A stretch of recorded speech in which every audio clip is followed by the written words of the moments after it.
Botticelli Casuals. The real casuals. Botticelli and Raphael, shirts and trousers.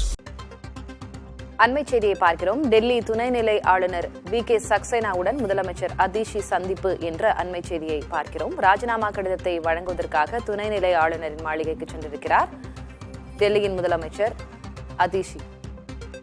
Delhi சட்டப்பேரவை தேர்தல் முடிவுகள் நேற்று வெளியாகின. 27 வருடங்களுக்கு பிறகு பெரும்பான்மையோடு பாஜக அங்கு ஆட்சி அமைக்கிறது. 48 தொகுதிகளை பாஜக வென்று வரலாற்று சாதனை படைத்து ஆட்சி அமைக்கவிருக்கிறது. இந்நிலையில் அங்கு ஆண்டு கொண்டிருக்கக்கூடிய ஆம் ஆத்மி கட்சி தோல்வியை சந்தித்திருக்கிறது. தற்போது முதலமைச்சராக இருக்கக்கூடிய அதிஷி தனது ராஜினாமா கடிதத்தை அளிப்பதற்காக துணைநிலை ஆளுநரின் இடத்திற்கு வந்திருக்கிறார் என்ற அண்மை செய்தியை பார்க்கிறோம். தனது ராஜினாமா கடிதத்தை துணைநிலை ஆளுநரிடம் அளித்திருக்கிறார் அதிஷி. கூடுதல் விவரங்களை வழங்குவதற்காக டெல்லி தலைமைச் செய்தியாளர் கணபதி இணைந்திருக்கிறார். கணபதி, எதிர்பார்த்த ஒன்றுதான், துணைநிலை ஆளுநரை சந்தித்து அதிஷி ராஜினாமா கடிதத்தை கொடுத்திருக்கிறார். அடுத்தடுத்து என்னென்ன நிகழ்வுகள் இருக்கும்? நாம் பேசிக்கொண்டிருக்கும் இந்த நேரத்திலேயே டெல்லி முதலமைச்சர் அதிஷி தனது ராஜினாமா கடிதத்தை துணைநிலை ஆளுநர் VK சக்சேனாவிடம் அளித்துள்ளார். இன்னும் சற்று நேரத்திலே அவர் ராஜ்பவனிலிருந்து வெளியே வருவார் என எதிர்பார்க்கப்படுகிறது. நீங்கள் ஏற்கனவே சொன்னது போல இந்த ராஜினாமா என்பது ஒரு மரபுதான். கால்காஜி தொகுதியிலே அதிஷி வெற்றி பெற்றிருந்தாலும் அவரது ஆம் ஆத்மி கட்சிக்கு பெரும்பான்மை கிடைக்கவில்லை. அரவிந்த் கெஜ்ரிவால், மணீஷ் சிசோடியா, சத்யேந்திர ஜெயின், சௌரப் பரத்வாஜ் உள்ளிட்ட முக்கிய தலைவர்கள் தோல்வி அடைந்துள்ளார்கள். பாரதிய ஜனதா கட்சிக்கு வலுவான பெரும்பான்மை கிட்டியுள்ளது. ஆகவே பாஜக அரசே அமைய உள்ளது. ஆட்சி மாற்றத்துக்கான முதல் நடவடிக்கையாக தற்போது முதலமைச்சர் அதிஷி தனது ராஜினாமா கடிதத்தை அளித்திருக்கிறார். புதிய அரசு பதவியேற்கும் வரை காபந்து அரசாக டெல்லி முதலமைச்சர் அதிஷியின் அரசு தொடரும். அதன் பிறகு பாஜக தனது முதல்வர் வேட்பாளரை தேர்ந்தெடுத்து புதிய சட்டசபை உறுப்பினர்கள் பாஜக சார்பாக அவரை முதலமைச்சராக தேர்வு செய்து பின்னர் துணைநிலை ஆளுநரிடம் அதற்கான கடிதம் அளிக்கப்படும்.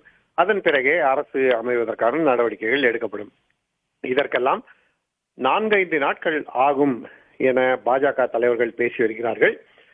சற்று நேரத்துக்கு முன் பாரதிய ஜனதா கட்சியின் தேசிய தலைவரான JP நட்டா மத்திய உள்துறை அமைச்சர் அமித்ஷாவை சந்தித்தார்.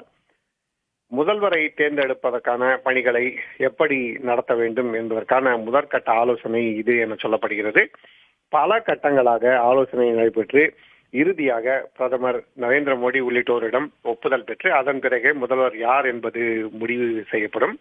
இந்த முடிவை எடுப்பதற்கான நடவடிக்கைகளுக்கு சில நாட்கள் ஆகும் என்பதை தவிர பிரதமர் நரேந்திர மோடி வெளிநாடு பயணம் செல்ல இருக்கிறார் என்பதும் குறிப்பிடத்தக்கது. முதலிலே பிரான்ஸ் செல்கிறார். அங்கே சர்வதேச செயற்கை நுண்ணறிவு மகாநாட்டில் பிரதமர் மோடி கலந்து கொள்கிறார். பின்பு அங்கிருந்து அமெரிக்கா செல்கிறார்.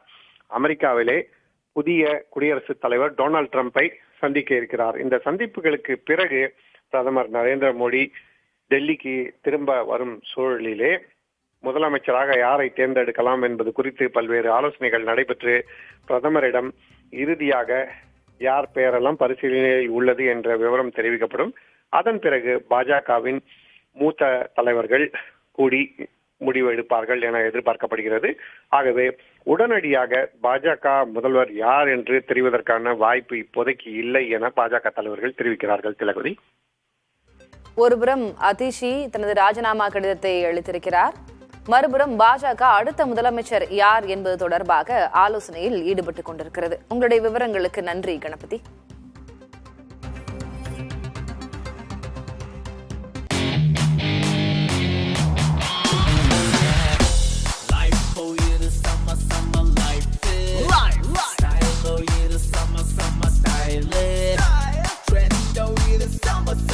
Botticelli Casuals. The real casuals. Botticelli and Raphael, shirts and trousers.